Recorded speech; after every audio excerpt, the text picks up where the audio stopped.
interesting. Two things I want to jump in now, because one is what you just said.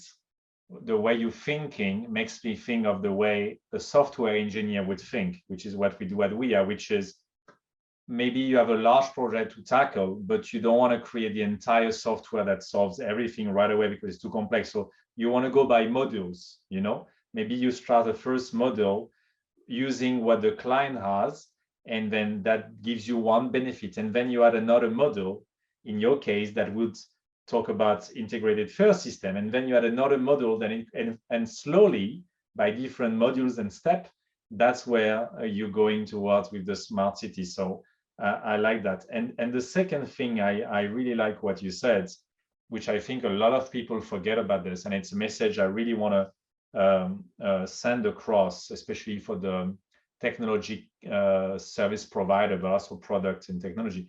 You said, I'm going to have to quote you because I really like that. You said, data and tech is just an enabler towards what you want to achieve as a smart and inclusive city. And this I really like, because when I have discussion with sensor companies or different technology providers, they see their technology as the end game, as the end goal.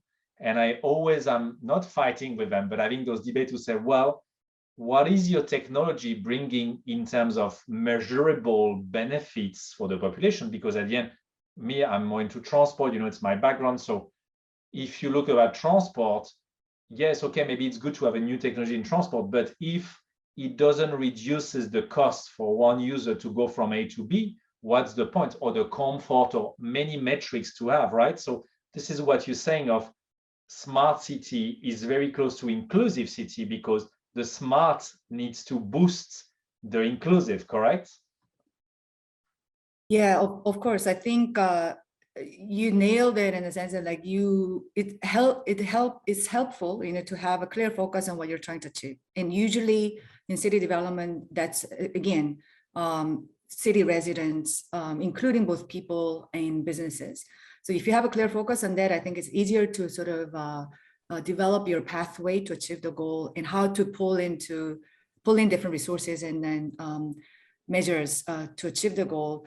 And when we focus on city residents and people, then obviously you will have a lot more ideas in terms of how we can use technology and other means to make it beneficial for everybody.